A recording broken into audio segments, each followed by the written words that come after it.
5051's National Press Coordinator. Sorry. Hi, I'm Hunter Dunn, 5051's National Press Coordinator.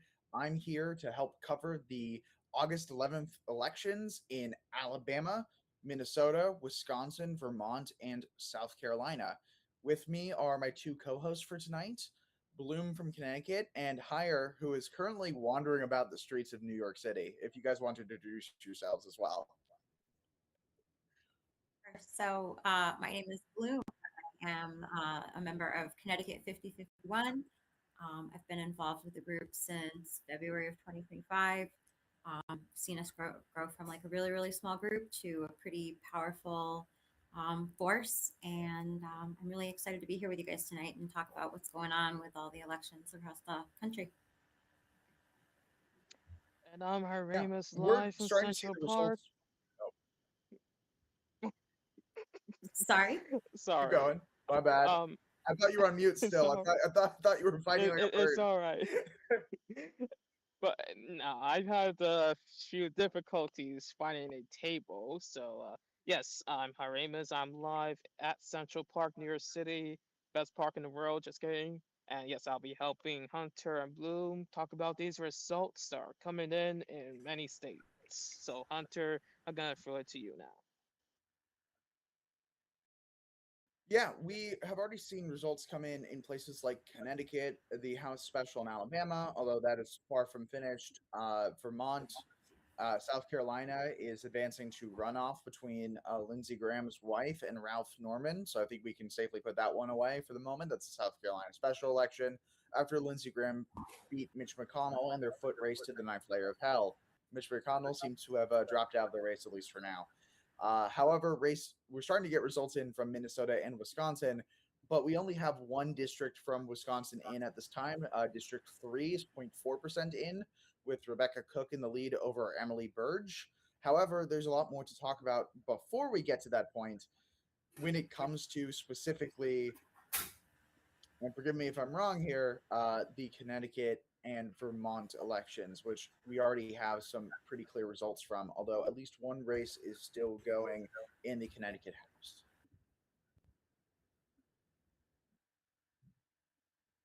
I am fortunately not the resident expert on Connecticut tonight. We actually have Bloom. If you want to talk about some of the races that have already come in tonight in Connecticut, and if there's been any major wins or losses for the People Powered movement so far. Yeah, sure. Thanks. So it looks like they have called the governor's race tonight, the Democratic primary for incumbent Governor Ned Lamont, who is now going to be serving his third term. Ned Lamont is he's a Greenwich millionaire. He is married to a venture capitalist, I believe. They're worth more than $1 billion combined, and he's really been pretty regressive in the taxes that he imposes on the folks in Connecticut. We are looking to, have some changes in that. He also hasn't been super supportive of like Connecticut state employees unions and things like that. So we were really looking for some change tonight. Me personally, and of course, Connecticut 5051 didn't make we don't make any kind of an endorsement, but, personally, I think we were generally rooting for Josh Elliott, who was the challenger.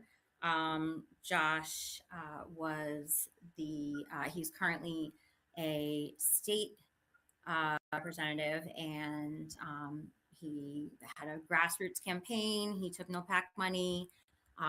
He ran pretty far to the left of Lamont. Really, really focused on working people, focused on public education, and trying to get more equal funding for public education across the state.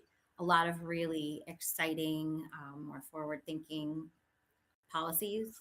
So it looks like, unfortunately, it's been called for our incumbent governor, and we're going to get another 4 years of Ned. And I guess that is what it is.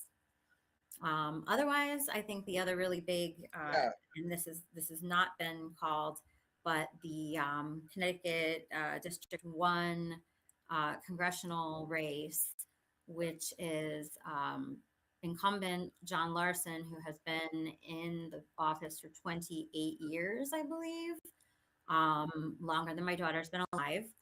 Um, he is running for his, I don't know, 500th term. And he is actually being challenged by three other contenders. He is up against Luke Bronin, who's the former mayor of Hartford. He also served, I believe, in the Department of the Treasury under Barack Obama. There is Jillian Gilchrist, who is currently a state rep, I'm sorry, a Connecticut state rep, and a social worker, and Ruth Fortune, who is an estate attorney. She's a member of the Hartford Department of Education, and the Board of Education, and she was actually she came here as an undocumented immigrant as a child. So some really interesting candidates, and we're really hoping that we can just get fresh blood in that seat and get rid of Mr. Larson. Yeah. I mean that's an interesting race because there's a number of candidates in Connecticut. The first Connecticut primary, District 1 for the Democratic Party. There's Gilchrist, Fortune, Larson, and Bronin. Personally, when looking at the policies, Gilchrist seemed like the best choice from a progressive perspective, but it pretty quickly become a two-horse race between Larson and Bronin. And like you said, I think Bronin's a step up from Larson just by virtue of not being Larson. I personally am pretty torn up about the Connecticut governor race, even as someone who doesn't live in the state, because uh, Josh Elliott is one of our rising stars. Again, 5051 does not endorse on the national level. Some local and state chapters can if they want to. National does not endorse at this time, but we do have a candidate uplift program to help like get the word out. It's kind of like your Challenger series, actually, just on a national social media level instead of a local in-person level. So like there's a different, it's sort of different ways of doing the same thing. Nonetheless, definitely had my personal support behind Josh Elliott. Thought it seemed like a pretty good guy. He's, I believe, the deputy speaker in the Connecticut House. Don't want to be wrong there, but all in all, it seems like he's working for some really big progressive priorities. Supports abolishing ICE, was the support of the BDS movement. Just doing a bunch of work even on Bernie's campaign way back in 2016. So altogether, good guy. Sad he lost. Our other rising star tonight is Francesca Hong, who is currently trailing in with less than 5.6% of the vote in Wisconsin. She is expected to win. So we will see how this turns out. If Karsh, you want to show that on the overlay, the Wisconsin race and what the polling looks like as well.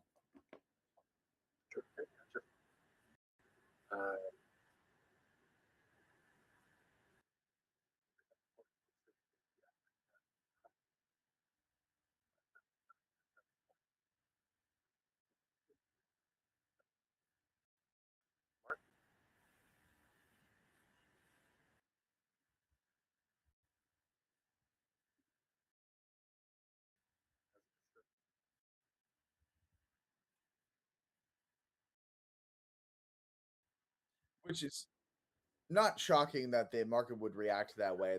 They're very whoa, stock traders reactive? No way. Right? So we'll have to see if that stays or changes as time goes on when it comes to both the ratings and the actual results. I'm actually having a trouble on my end of the desk. I don't know what the issue is. It's showing just a highlight on Connecticut with no change. I'm watching on the.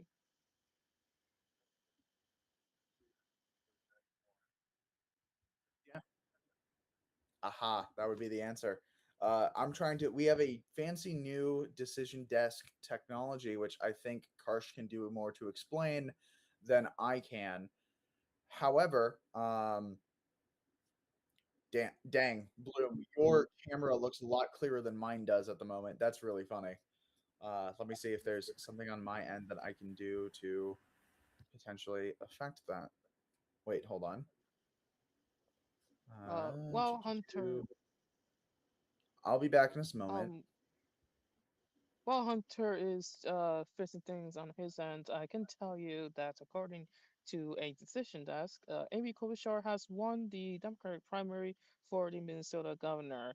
I checked the results and it was like 93% for Klobuchar and like I don't know, 2% for the others. So it's really not close, and probably not to be not surprising. Although this comes as incoming Governor Tim Walz has decided to not run for another term in the Minnesota governor's race. Klobuchar is one of four senators to run for governor in their states this year, amid an unusually high number of incumbent retirements on Capitol Hill. So that seems to be the latest. Oh, yeah, that seems to be the latest for the Minnesota primaries at the moment.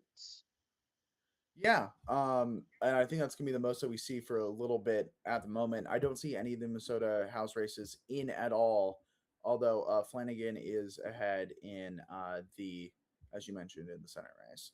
I'm still trying to get my overlay to work. Do we have any of the odds? Do we have more of the odds than just? I know it's bad. I know Uh, I don't gamble. I don't do gambling. This is not an endorsement of anything. But do we? What? How do we see the odds on the decision desk?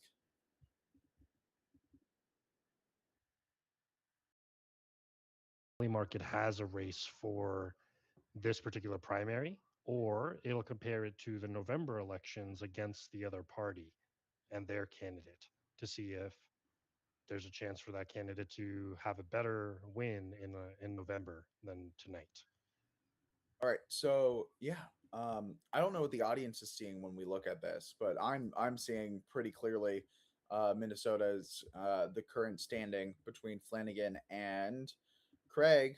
Doesn't give the vote totals, but does give the percents. So checking in, that is less than 1% of the total vote in based on NBC News, but the score is the exact same. The margin of about 9%, and oh, we can see some of the districts are in already. How's our MPLS area?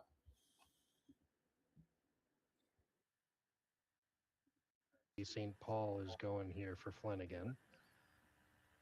Outside of St. Paul to the Washington district in Minnesota, you're seeing Angie just slightly edging out Flanagan. So we're still in the Twin City area, seemingly going for Flanagan. Do we have any data here from Minneapolis? Not yet. Nope.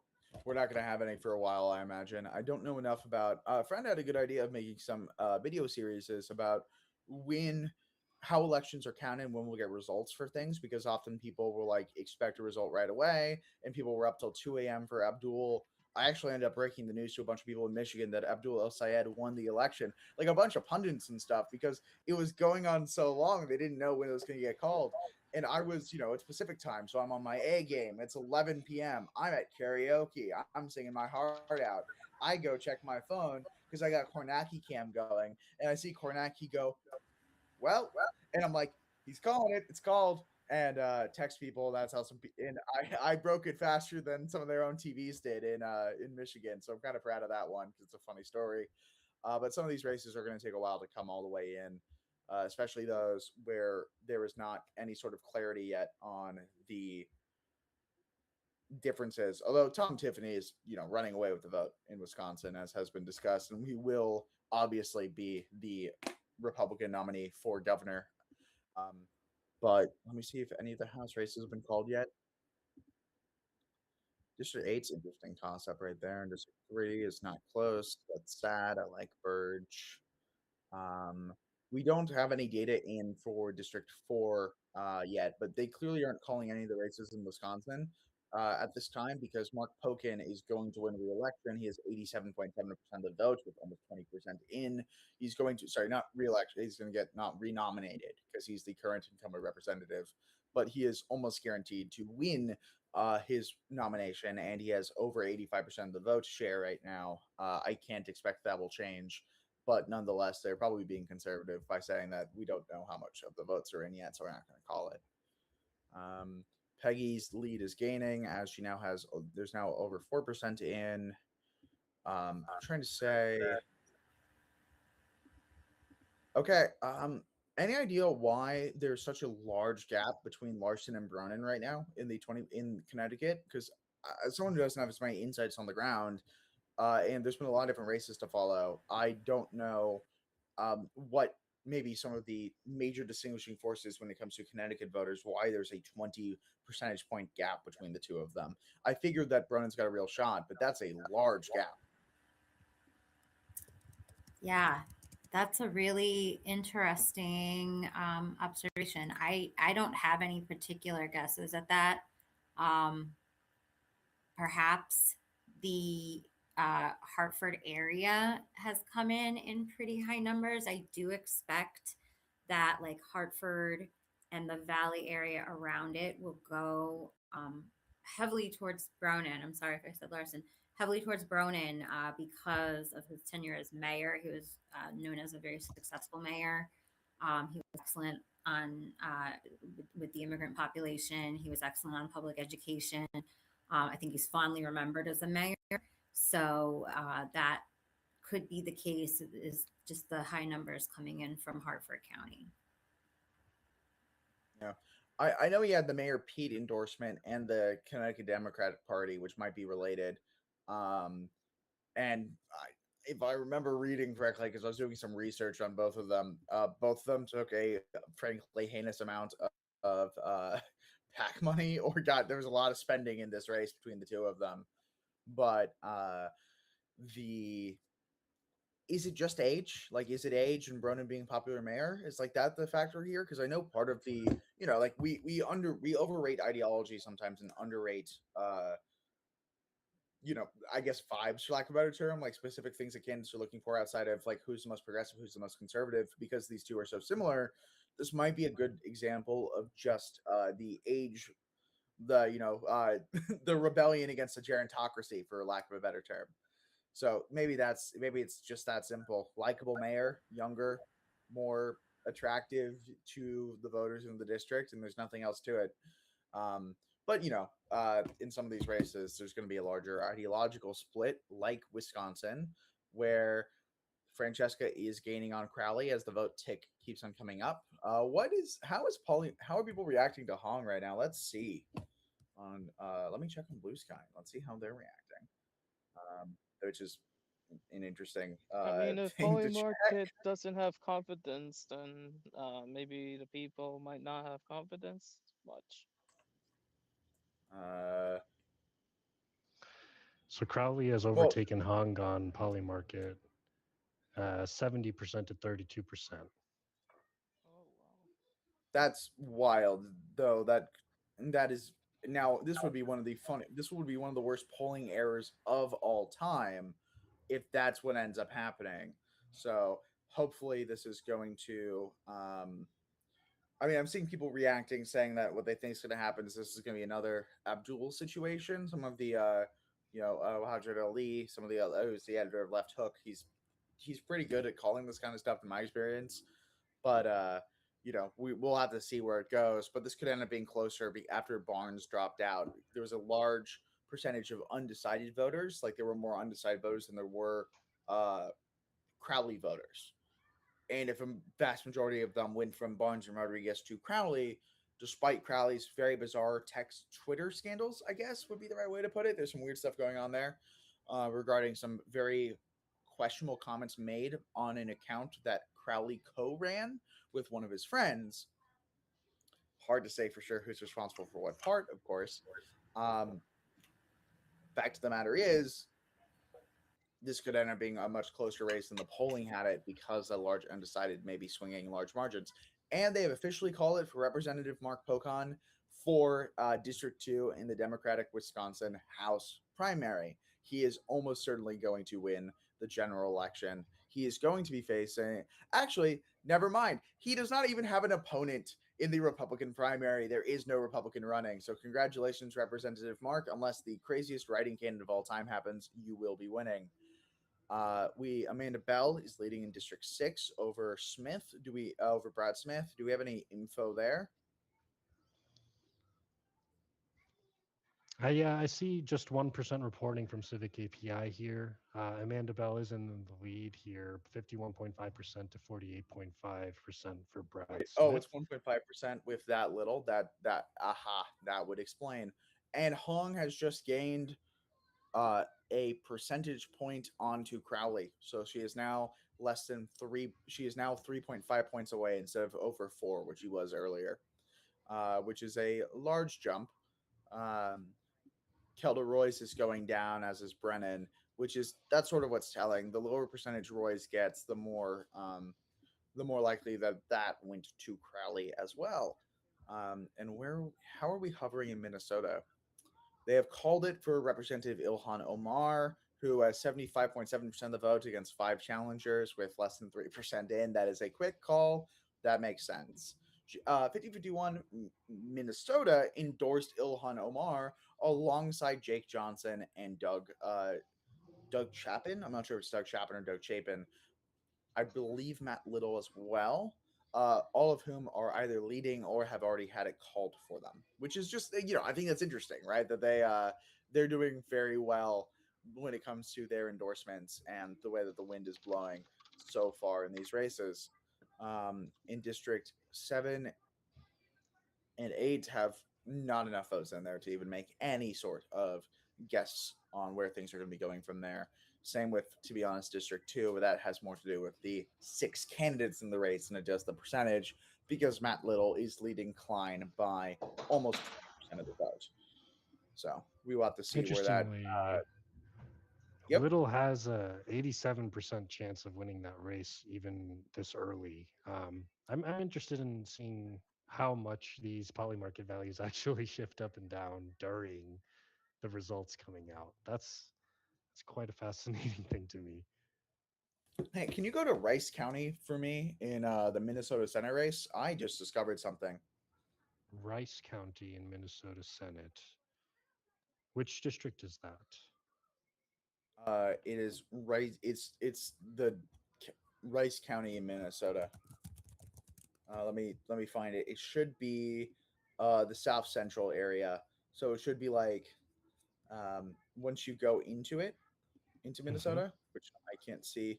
I want to see the district totals for the Senate race or the Which sorry the Senate race? Oh, gotcha. yeah for Flanagan versus Craig. I'm trying to see Rice district. Uh, Gotcha. Rice For Rice is District, it Rice is the district Craig purple is has. one below Minneapolis.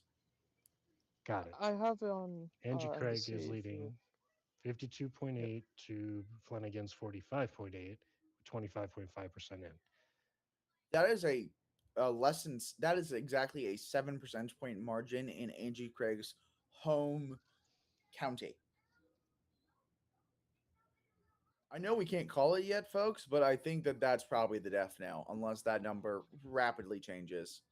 I think Peggy Flanagan is almost certainly going to pull out a win in this race based on that data alone. If Craig is only up by a couple percentage points in her own county, her home, where she grew up in, where you'd expect her to have the most support, given that she is the congressional representative, that is not that is unideal. If you are Craig's campaign, you are probably really upset at yourself for although she's actually born and raised in Arkansas. So sorry, where she was born and raised as a congresswoman instead of an actual person. But when she has spent her career representing this county, and that is a that's bad. That's kind of game ending for her, from my understanding. From her own district, yeah. And I mean, I'm looking around and I see that the ones where she is winning, the highest percentage of reporting right now is about 16%, and she's 56 votes. Yeah, so this district doesn't really count yet. In the grand scheme of things, we see that the Minneapolis St. Paul area, the largest populated area, is clearly in favor of Flanagan by thousands of votes. Anoka County, for example, or Anoka District, is 16,000 votes to 11,000 votes for Craig. I don't think there's much coming back from this. Yeah, no, it is. Um, Okay, the outstate is expected to be pretty close, but the MSP Metro Dominate vote is giving Peggy a pretty large lead.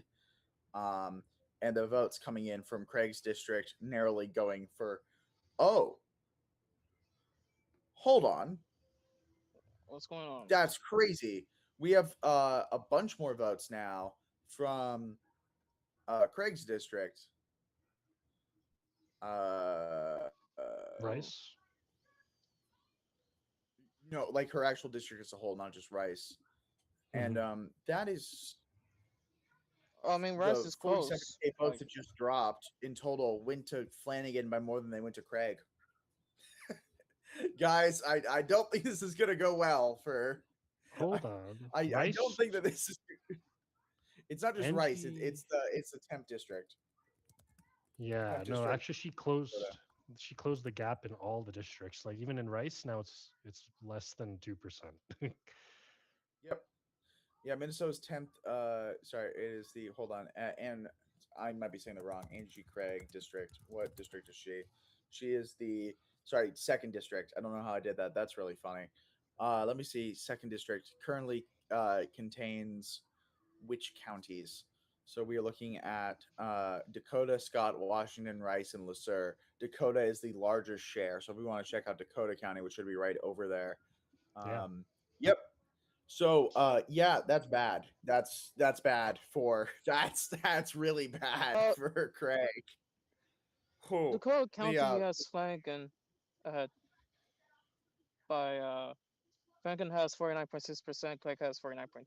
So there's close there. All right.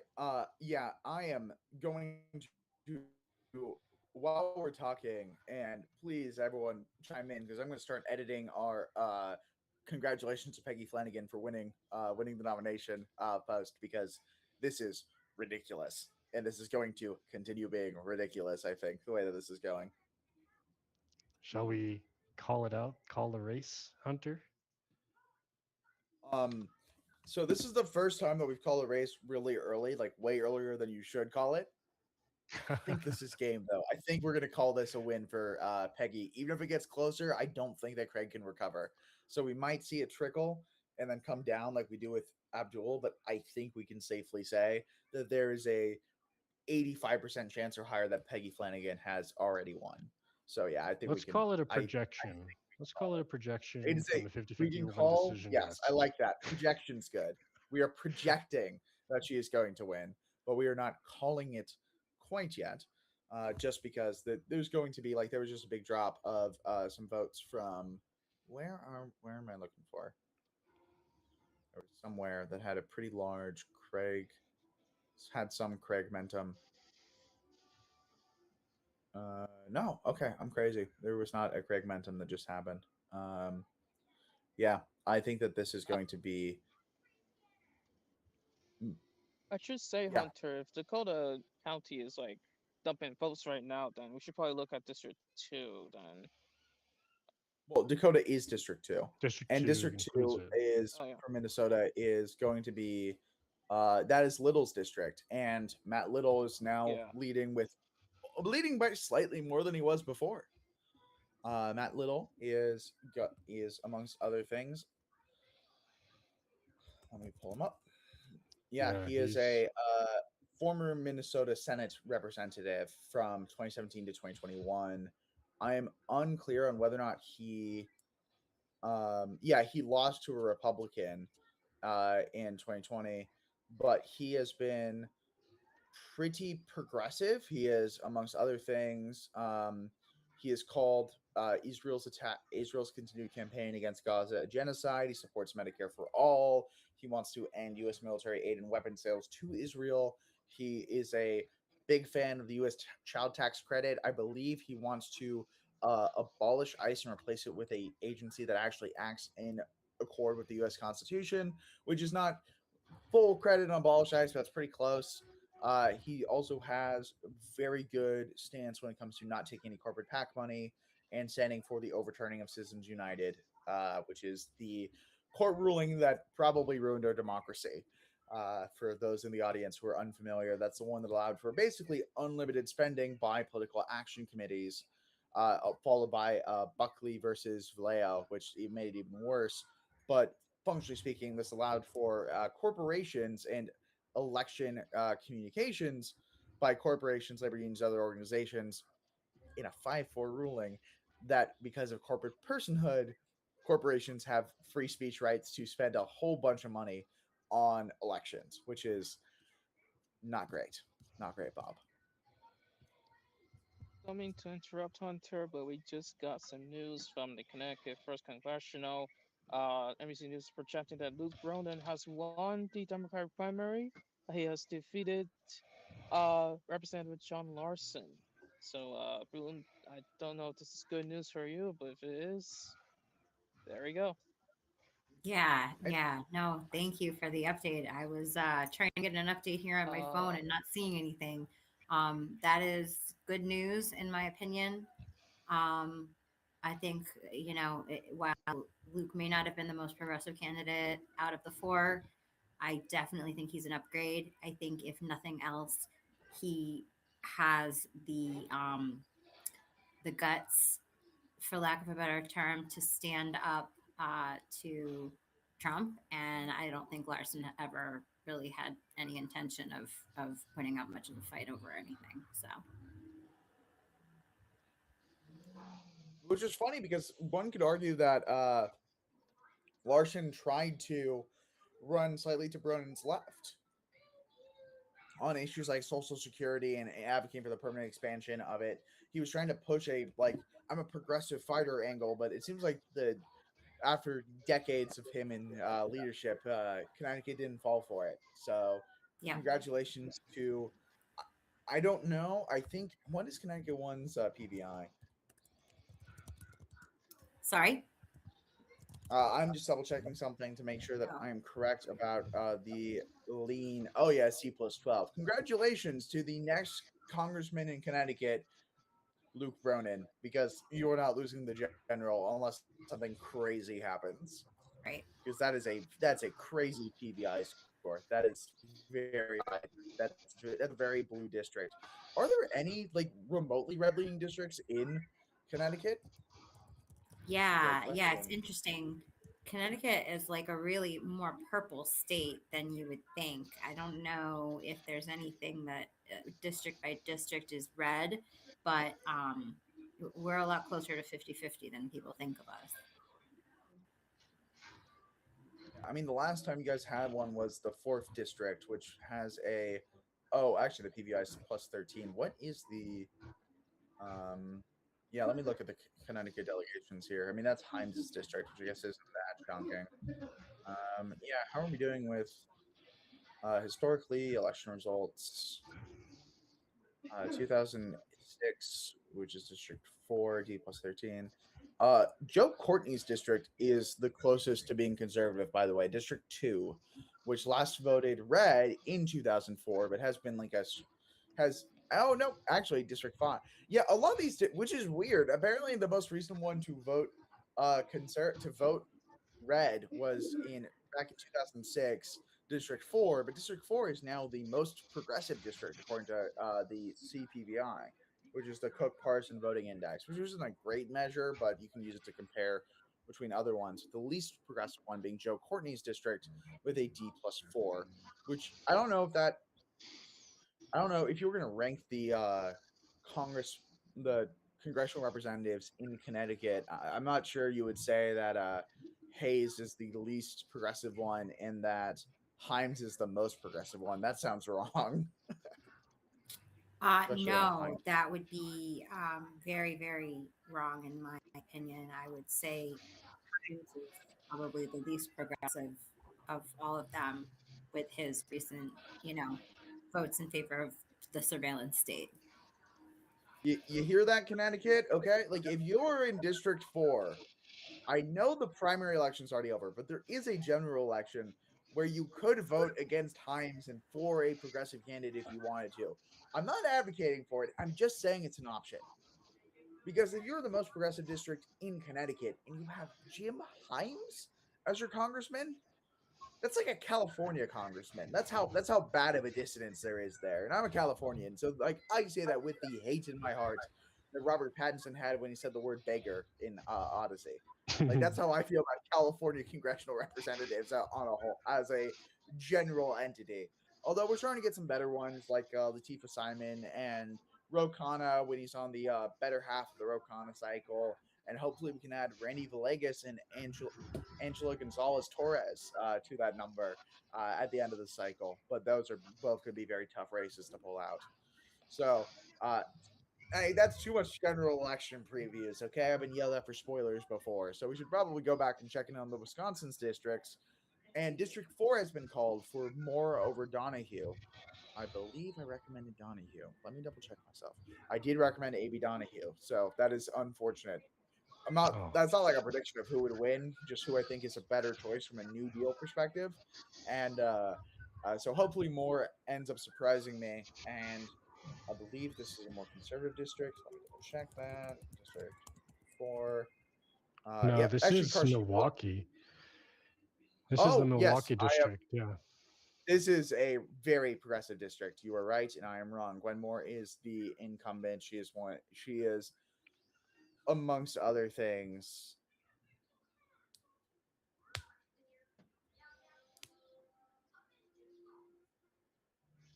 Let me double check to make sure where I am getting some of the information from, because Moore has been a congressional Dem tracker.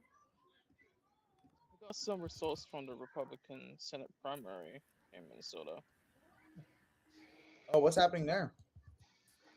Apparently, Michelle Tafoya has won the primary there. So, have we figured out who's going to be the Democratic Senate primary Flanagan. candidate? Because, yep, they're gonna go after Michelle Tafoya in general election. Yeah. Amy Donahue, just broadly speaking, was more progressive. Gwen Moore wasn't terrible, but on some issues, but on others, for example, she couldn't even bring herself to supporting the Block the Bombs Act, which is not even recognizing the genocide in Gaza. That is just simply stop funding for offensive weapons, which are definitely not needed when it's a nation state acting well outside of international law. Some of her stuff's been solid. Some of her other stuff has been not solid. She did some really good work for the Violence Against Women Act, so I hope that we see more of her there. But she was also one of the Democrats who voted against the Fiscal Responsibility Act, which is remind me what happened there. That would happen regarding the fiscal. How did they vote on this?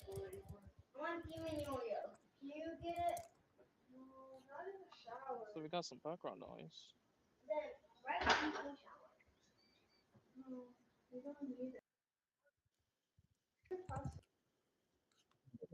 Uh,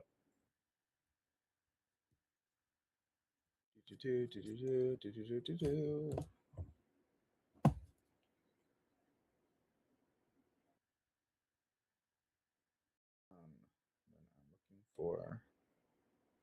I am looking for. What am I looking for? I'm trying to find a specific stat on a specific bill.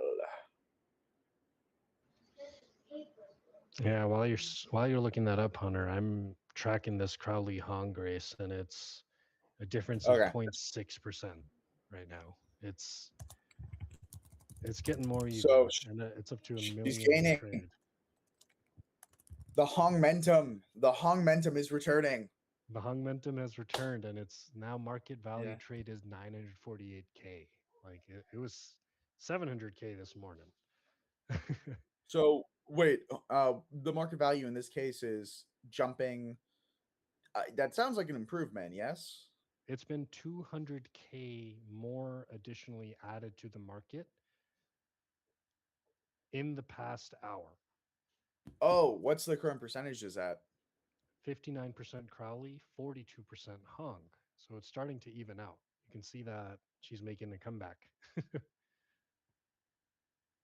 Many such cases. But that is hopefully the return to form by the Hongmentum, which was so strong leading into today. We will have to see if it maintains, but hopefully it does maintain.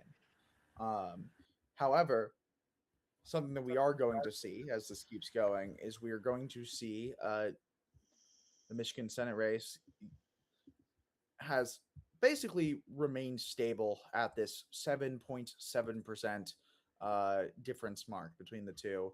At the same time, do we have any more Senate races we can call? No, Minnesota has really not shifted much since the every district except for District 1 and District 2 have gained 2 higher percentage points in, but the margins of Johnson about 50 points above Eden and Little about just under 20 points above Klein have continued to remain at the exact same level. Omar has actually gained even more votes since they called the race for her, though, when it comes to percentage wise, which is cool to see. Larson's starting to get a bit Try this closer to again. Bronin, but I don't think that's going to affect the call. It don't Um, work. Alabama is counting incredibly slow in District 6. That's interesting. Let me see. I've got 22% of that reported in Alabama House 6. Oh, you do? Yeah, I see Maurice Mercer. Yeah, what's Maurice at? Because like mine is way behind yours apparently. It's Yeah. 54.3%. Yeah. Oh, hold on. I see what's happening. These are different situations. Yours is saying which percent of precincts reporting. Ours is saying the vote total. So there is it's saying that they're expecting a lot more votes to come in, which is interesting. So we'll see if there's something wrong with NBC's model or if yours is measuring a different thing than they're measuring, which I think is what's happening. Well, it could very well just be different data. Yeah, Civic API is grabbing different data altogether than what we're seeing in mainstream. Come on, Hong, you can do it. Paper way put you back into it. There was a very funny.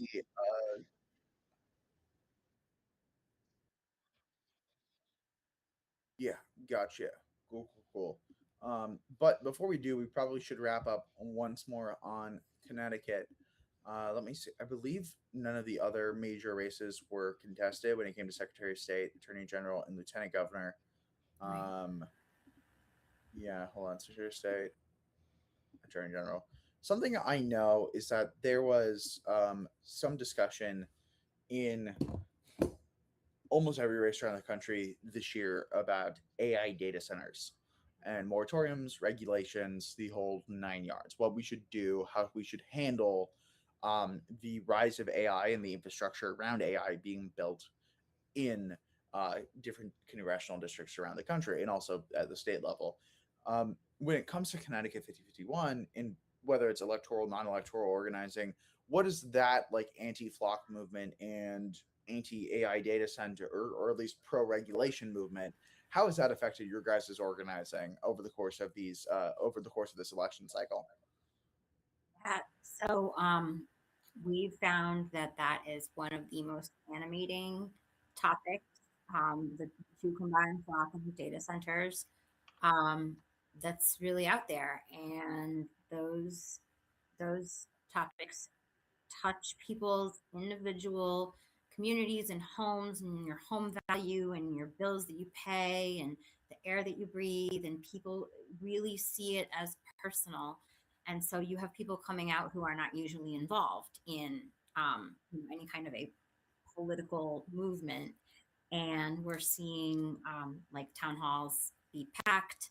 There was a I think it was a city council hearing on whether to install more flock cameras in one of the cities down by the shoreline, and their city council hall was full with people overflowing into the lobby. There's a line out the door to speak.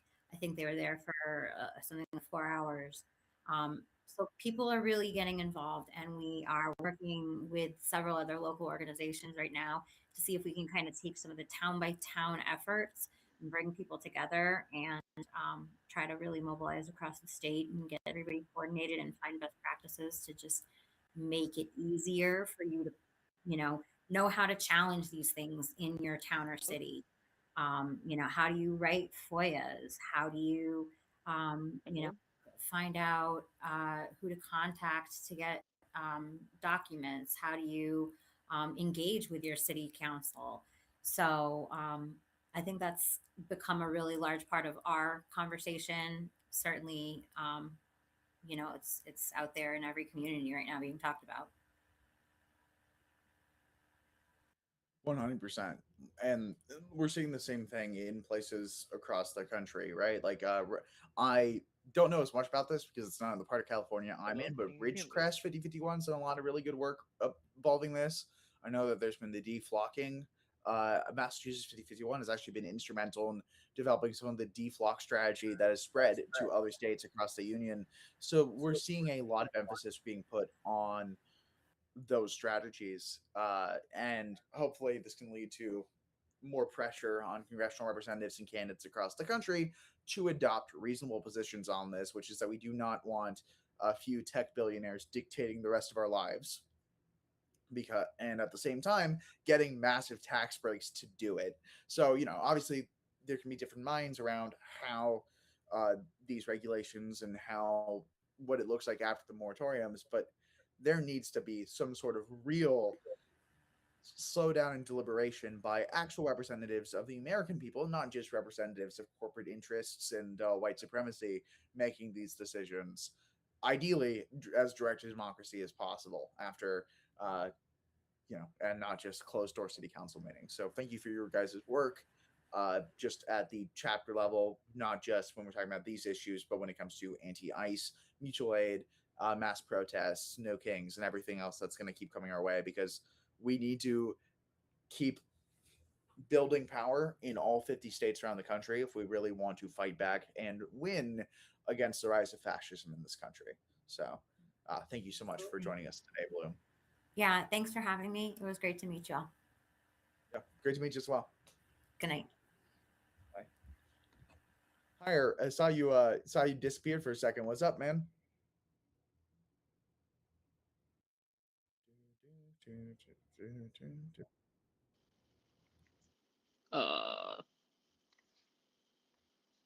I have no idea.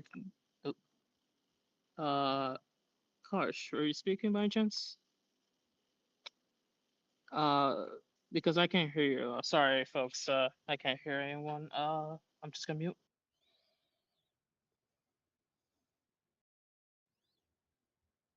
Yeah, we could hear Oh, him. He can't hear us. okay. Yeah. Well, Hire's muted, so Yeah, he I can was hear you, muted, Karsh. but he can't hear us.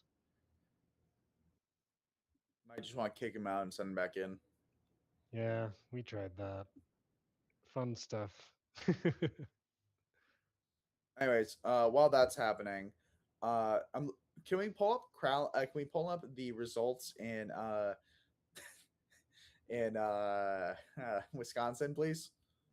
I Yep, want to check out some of the county. I want to pull out some of the county level stuff. sure. And it looks like Crowley has taken an 86% lead over 14% in the market, poly market for that Yeah, race. I just want to check out a couple of the totals I'm interested in. I want to check out Dane Yeah, County and check out Milwaukee specifically, because sure. those are supposed to be Dane. the two like those two areas, Madison and Milwaukee, are supposed to be like the keys for Crowley versus the key for Hong. So And there's some interesting stuff Madison happening. is currently in favor for Hung with Yeah. 42.4 to 37.9%. Yeah, however, you'd expect her to be well over 50% in Dane County Yes. specifically, and there is a 73.2% in, which is concerning. For anyone who is a fan of Hong, which I would say we are here at 5051 on the general level. I don't want to speak for every Wisconsinite, but I've been speaking with people on the ground. Generally speaking, there's some very positive pro Hong momentum happening. And suffice to say, I don't love that. That's not looking great for Oh, Hong momentum as a whole. However, if we go over to Milwaukee, if you can take us there, Yeah. There is something else I want to point out. You see that vote total? 88% in, yeah. The candidates in Milwaukee, 44 to 4. That is also really close. You would expect Crowley to be well above 50% there. So I don't know what's happening in this race. None of this makes sense. The polling was either massively wrong or the polling is entirely correct, and just in really baffling ways. The funniest possible result, if you're a pollster, is that Hong gets exactly 45% of the vote, and then Crowley gets almost the other 55, which would look you both look like a genius and a moron at the same time, and would make us all very upset with you. However, hopefully, Hong pulls this out and she ends up winning by just like a smaller margin than was being projected. And she is, I am looking at a graph here that is showing that she is starting to improve. The Hong margin over Crowley is improving in almost every district in the country since it began. The only one that has had a weird trend line was Autogemic, but Autogemic has since but Autogemic also had a weird percent of vote reporting, and now that's stabilized. It's around the same, from my understanding. Um, what we're seeing here is that in Kenosha, Dane, La Crosse, Milwaukee, Walworth, what Uzaki, Waukesha. I am mispronouncing this horribly. In everywhere except for Eau Claire, there's been a pretty consistent margin increase for Hong, which is nice to see. Since the beginning of the votes being reported, the most drastic increases being in La Crosse and in uh, Ozaki. Please, someone who is watching this and can speak to the actual way to pronounce uh, um, the way that this should be pronounced. Ozwaki. Yeah, I think you're right. Just checking in on our stream right now. It is just showing the map at the moment, which is fine. Between the two of you, and I don't know if Hire can hear us, about how much longer we want to take this, because I'm not sure how much more movement we're going to get on any of these. It's a bit close to call, yeah, and I think that we can wrap up early if we wanted to just see where we're at with Wisconsin before we head out. Well, yeah, before we do, we should check on some of the other races. In Minnesota, we are still not quite in Flanagan call territory, but it went down from 7.7 to 6.8, which is still a wide margin in this kind of race. With, however, 15.3% of the vote in, you never know. It does seem like the votes are only going to get more intensely pro Flanagan, though, not based on momentum, but just based on the placement of the Devon County results at this time. However, I gotta hand it out to Nord, because in Pine County, Nord is 7% of the vote with 42 votes over Angie Craig's 35, Anderson's 28, Calbert. I'm not sure if Flanagan got a vote in Pine. What? Hold on. Can you pull this up? I gotta see She got this. 35 votes. She got 35 votes in Pine. You sure? That's not what's According saying. to That's not what I'm 7% seeing. reporting. Yeah. Pine. No, it says she got 7. How much percent reporting? Oh, Penny? Sorry, Peggy? I'm talking about Peggy. Peggy has 7 votes in Pine. Peggy has 7 votes. That's exactly right. I think she's in 6th in Pine right now, which is very funny. Correct. So you can't even take solace in that if you're Angie Craig, the Pine results, because you are also not winning Pine. There's something about Billy Nord that just has all the momentum in Pine. Fascinating that Peggy only has 7 votes though, which puts her in 6th out of the 6 people in the race.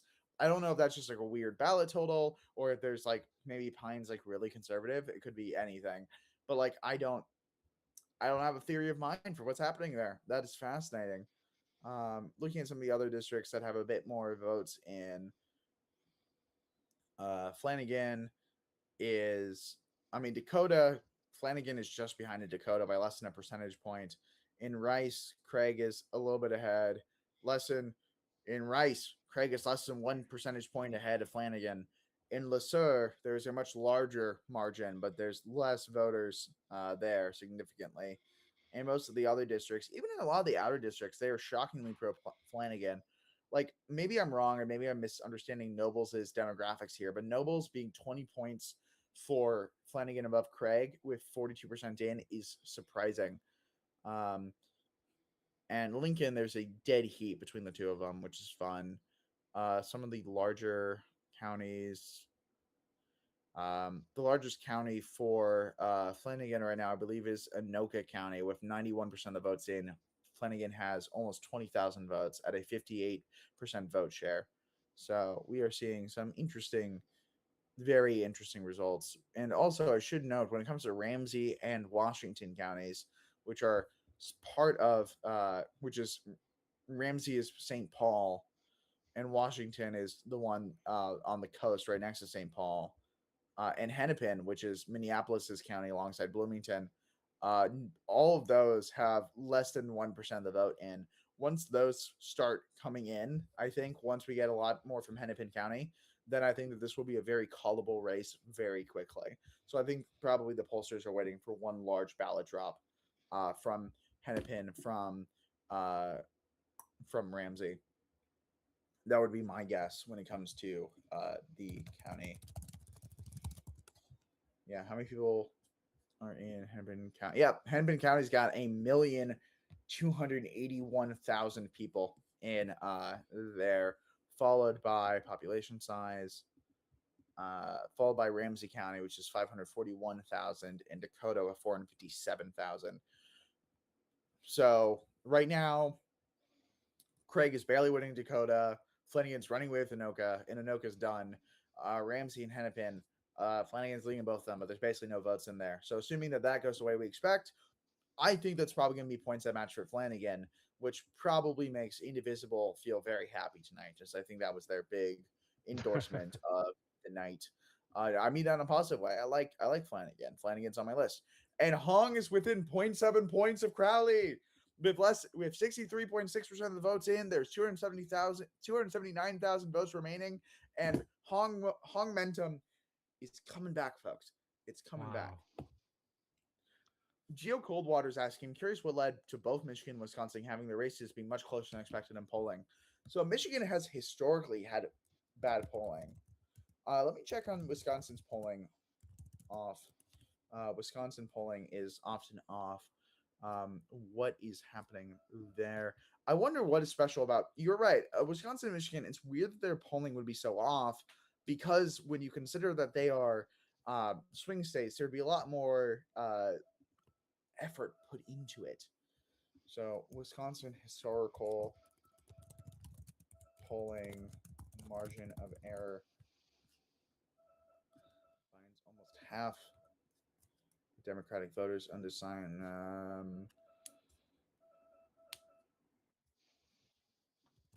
One.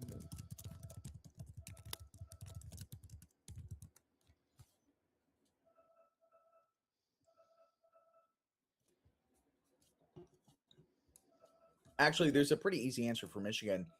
Many assumed that the electorate in the primary would be somewhere between 30 to 40% of the electorate, and those people went to Abdul in relatively high margins, and that ended up happening. But the problem was, I believe, the actual results of differences, there were not nearly as many independents voting as they expected.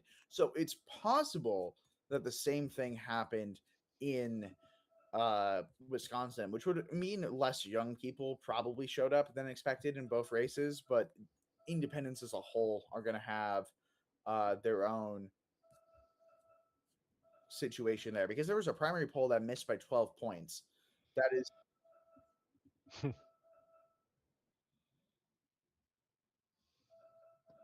And I will tell you, 1.1 million traded now. Crowley at 56%, Hong at 43%. on Polymarket. I actually Yeah. opened because I was checking Elliot Morris's stats about the average polls here. Huh.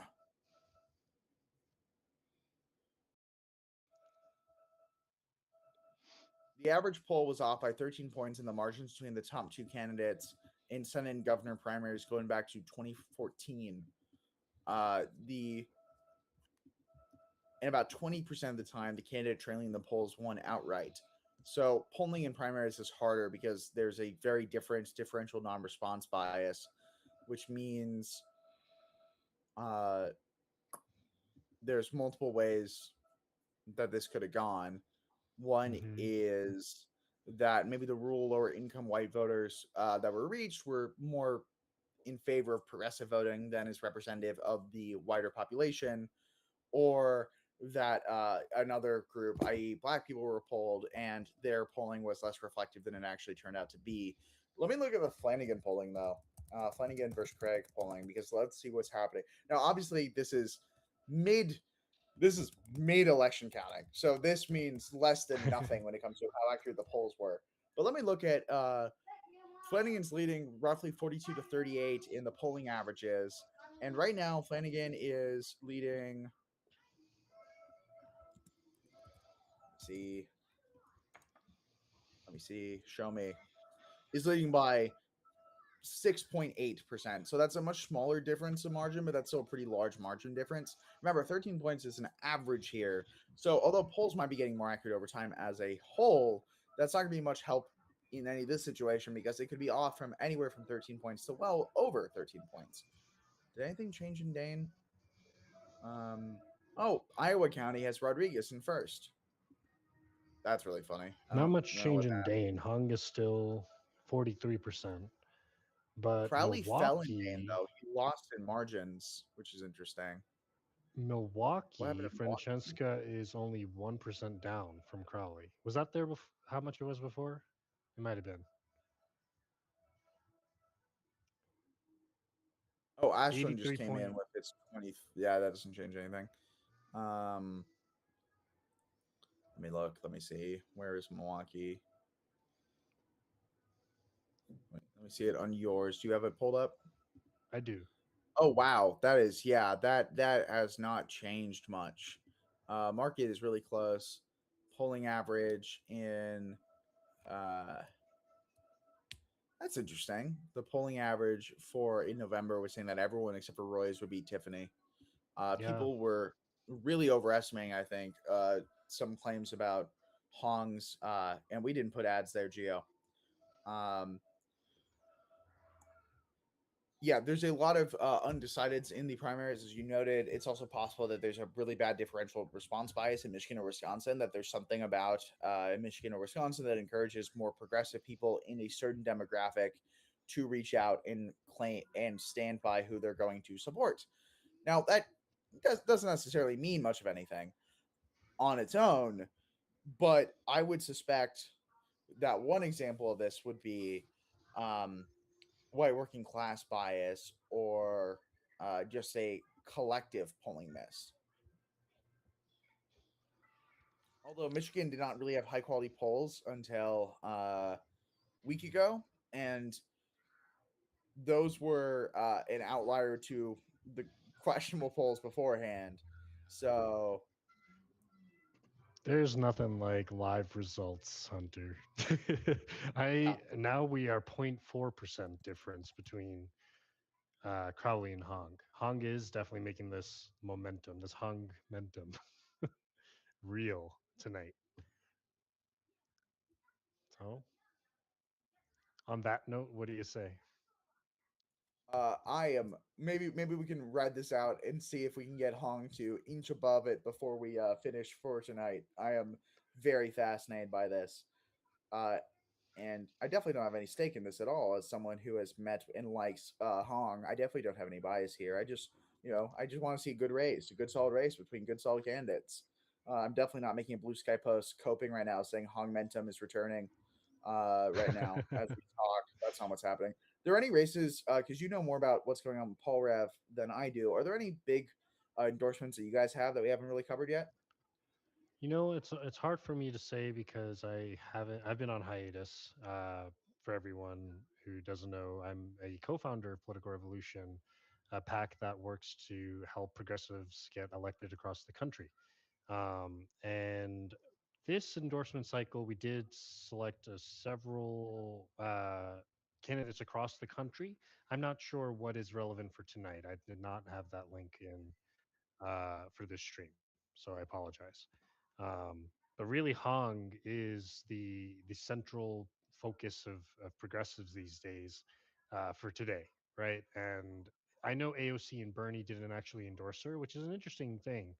I want to see what this looks like for someone who is of the progressive guard, but is not in the same kind of squad that's always been around. You know what I mean? Um, it's like Dem socialism Honestly, has a life of its own. um, like I am just simply saying that I think it's not likely that not likely. I think it is likely that the reason why Hong wasn't endorsed by AOC was because AOC's endorsement's really valuable, and she was probably waiting to save it for the general election because the polling was implying that she was extremely ahead.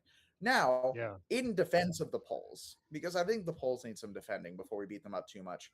Matt Berman won in District 1, by the way, for Wisconsin with 42.8% of the votes, been called another 62% in, which is good for Matt Berman. I think Arando was technically the most progressive one based on their stances. He obviously got fourth place in that primary.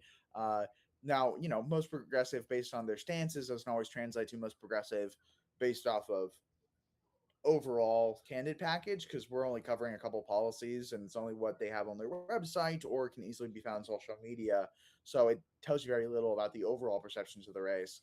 But on that stuff alone, Berman did pretty well on her scoring, so good for Berman.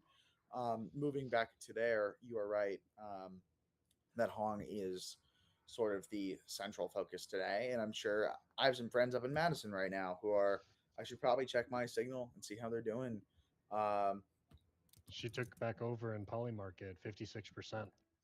So um, yep, I looks think like we're Rebecca. waiting on her to overtake Crowley in Milwaukee and then extend her lead in Madison. If she That, overtakes in Milwaukee and that's how she wins, that's going to be the craziest cope of all yeah, time from everyone involved. If she wins Milwaukee, then like I don't. I would have to see some of the race step crosstabs to make sure, but like that would not in most cases imply that she did poorly with black voters the way that they said Abdul did. And sorry, they said makes it sound like I am implying that somehow. Um, like that not that's untrue. Obviously, black voters did tend to go towards Abdul in pretty large went to Stevens in pretty large margins. right. However, still like 30% went to Abdul, which isn't terrible. And a lot of that had to do with some very interesting ads claiming that Obama endorsed Stevens, which isn't really true, and a couple other things. But now that Stevens, Harris, and a bunch of other people are falling behind him, and he's making a point to reach out more to their community, I think that those things will stabilize in a helpful way, which is important because every person in this country matters, especially when they're part of a large, historically underrepresented minority group, and that's true for both Abdul as a Arabic man and for Black voters in Michigan. But it's also important because, like, you want to make sure that you are reaching out to and holding together important parts of the Democratic coalition. And one of the most reliable voting bases for the Democratic coalition is Black voters because the Republican Party spat in their face and betrayed them. I think that message is going to make a point for a lot of voters that were kind of looking at democratic socialism as um, like a like a fake savior, a fake non-accountable, non-traditional democratic establishment type of candidate that a lot of the time, voter blocks feel that um, that sense of the sense of everything being status quo for them in terms of policy. And so when things are going just fine in communities according to traditional policies, why not keep voting that way? Why not keep having that status quo? And then I think what's happening is Dem socialism is starting to show accountability in a lot of ways. Obviously, Zoran in New York City, you start to see these races pop up everywhere. When you talk about Abdullah Saeed and She's having, within you point. know, She's within point one. She's within point one. she's been, yeah, look at that. I have a feeling this is going the right way again. Um, she has pulled votes from where now? Because it is. I don't know exactly what Shift did. Let me see. So if we look at the margins,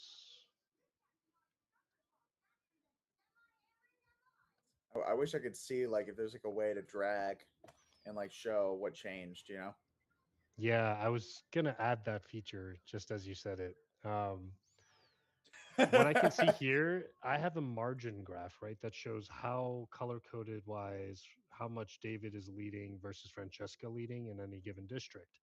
If I put this on a timeline, we'd be able to see the color shift between the districts um, in the last hour, right? We can see how much a margin is swinging towards Crowley or Hong. I'm going to do that. So next stream we can definitely determine that. Hong has stayed about the same in Dane over Crowley. It hasn't changed much. Yeah, I'm trying Milwaukee, to sift through these districts. Milwaukee is fascinatingly close though. Like I don't have a mental model for this. It's literally 1% margin. That's crazy. Yeah. That's crazy. And you can see actually when I do pull up margins across the state, look at all the gray here. That's saying that they're neck and neck across most of the state of Wisconsin. And there's actually, I think more votes coming in from Milwaukee that are going to start shifting this. And it's 73% for Hong on Polymarket right now. So now I also want to point out something that is important here. There have been races and times when the uh, more or less progressive candidate definitely won or lost because ranked choice voting wasn't a thing.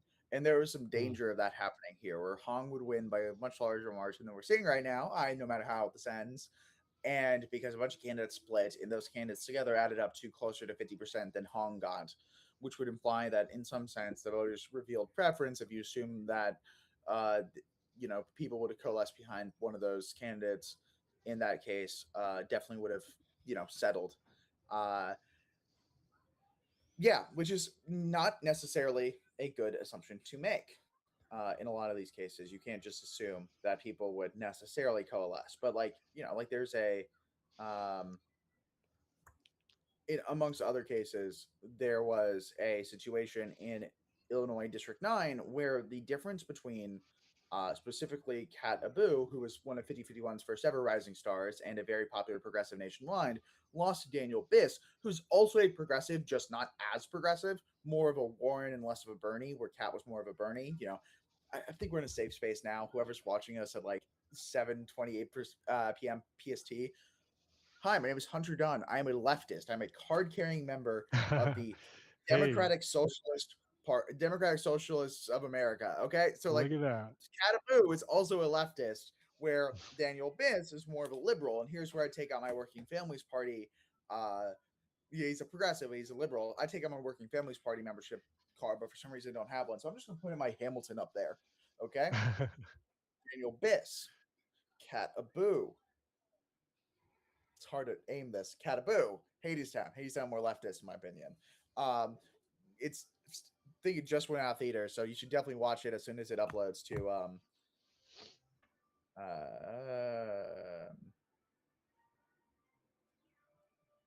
so Wherever it's suffice uploading. to say, it's uploading wherever it's uploading.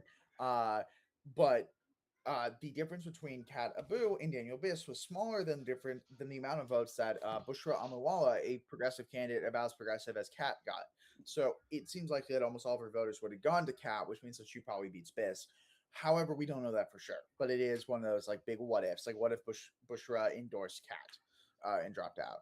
And it's why a lot of people don't love Bushra because of that. And I am probably in that. So you know. Did I ever tell um, you, Hunter, that I canvassed for Daniel Biss when I was back in college? And then, of course, I'm sorry, Daniel, but I am a Cat Abugasol fan now. But not to say that it wasn't the thing to fight for, you know. But I want to kind of bring it back to your point about the voters in Michigan for Abdul, and it's funny because guess who called him the next morning to make amends? Mr. Barack Obama. Just as you were saying, it came full circle, and I think there's poignancy in that because now we're seeing them call us. We're seeing them pick up the phone in order to reach out because this is actually where it's going. And now I see about 42.8% in, another 0.2% difference. So it's kind of fluctuating right around there, but we still see a potential strong win here. A potential strong win. yeah, I'm looking at the. Okay, it's split to point. It's 0.2 right now, so Point he two, slightly yeah. gained. Um, like Maybe it I should code is. it in right while we speak. The Yeah, I'm just marginal like I need timeline. to see. Wait, Obama called Abdul. I'm sorry, I'm still processing that you said that. Yes. Yeah, the next morning after Abdul Seed won, Obama called him and they spoke about unity. They spoke about what that looked like and I mean, uh, Abdul didn't yeah, endorse Haley Stevens, so like, I sorry, Obama didn't endorse Haley Stevens, so I'm not sure Obama had to correct. Yeah. apologize for anything specifically. I think an No, Obama I just said for endorsement. Sorry, as you were saying, go ahead. keep no. You, Yeah, no, I wouldn't even say it's an endorsement. It wouldn't be jumping to that, but the fact that there's a call about unity is like somebody's knocking on the door, right? And it's the Democratic establishment who's so worried that they have to kind of fall into this political way of now defining their party and what their stump is. So we'll see. Um, we are still waiting for most of these results. I'm going to go ahead and code that Lindell marginally. lost Minnesota governor. That's really funny. Suck it, Lindell. Suck it, Trump. Vermont governor, is that going to change? That is just simply not going to change. That's really annoying. We're not going to know who won Vermont governor, but we do know Molly Gray won lieutenant governor over Ryan McLaurin and Esther Charleston. Did we have recommendations here? Molly Gray. Hell yeah. Which Modification guide strikes again. Vermont's lieutenant governor. You don't need to worry about it. She got like 61% of the vote over two other candidates. Wisconsin lieutenant governor wasn't a race. Clouch Bar we covered one by a ton. Kobe Lane was probably a preferred one, but like it wasn't going to happen. It was on the list of things that were going to happen. Steve Simon didn't have an opponent. Mike, it does appear that Mike Lindell has lost to Lisa DeMuth, according to The Hill, even if NBC News hasn't called it yet. That is a pretty large margin of 16 percentage points now. Secretary of State, Attorney General, yeah, Vermont House, Greg Malloy won over Mike Coaster, who is not a shocking victory for Malloy to win over Coaster. He's going to lose terribly to Becca Balint either way. Both of them were going to lose terribly to Becca Balint, but and Flanagan is officially 8 points above Craig now, so that's going to stick. But Billy Nord is still holding strong in Pine. He's still holding strong, Karsh. Do you think he can what do you hold say on we the whole call way? Flanagan at this point? Honestly, I I am curious why no one has. I'm curious too. Minneapolis is still showing 0.2%. St. Paul is still I think showing that's why. No, 7.6. that's why Yeah. people aren't calling. Yeah, that's got to be the reason. People are waiting for the Hennepin drop. I Oh, think but they're right too. Washington came in. Washington came in, and you can see that Peggy Flanagan is at flipped 52. flipped Washington from Craig. Nice. Yes. Yes. Yeah. Yeah. When they gonna call it? You know which race keeps bringing me back here. Let's see, Hung. Can you pull it out?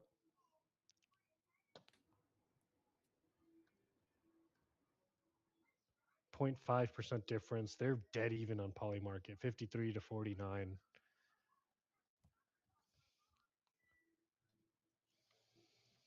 Boy, oh boy.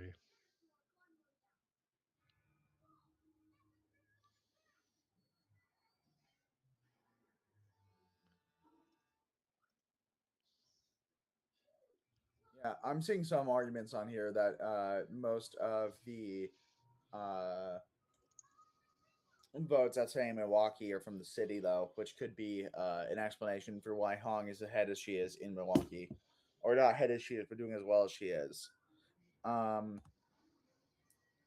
And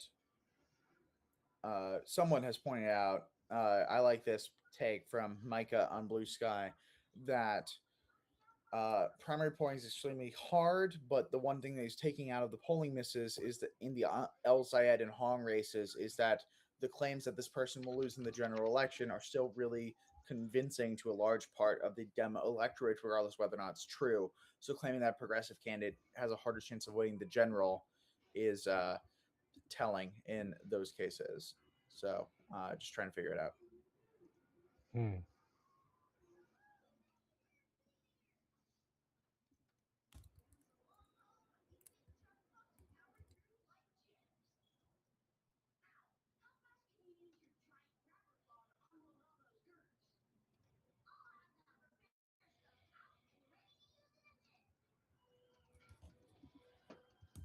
Well,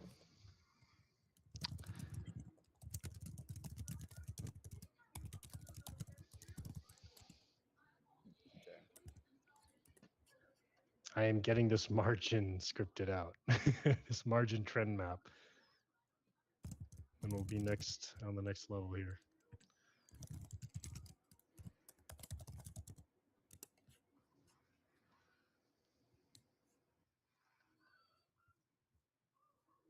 Let me see.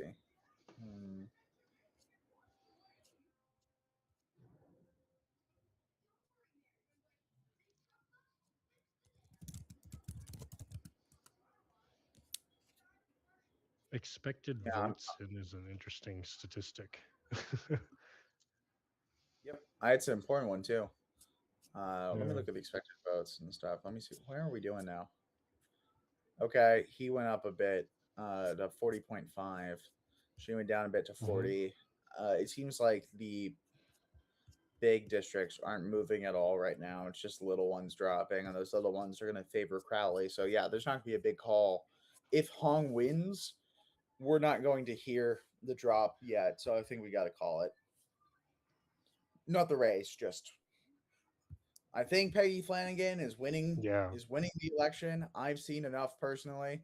I Yeah. think it's crazy not to call it. So I will talk to you guys later on stream, probably next week, talking about the August 18th elections. We have a couple rising stars, and we have another one being announced tomorrow morning, and at least one more interview potentially for a rising star candidate next week.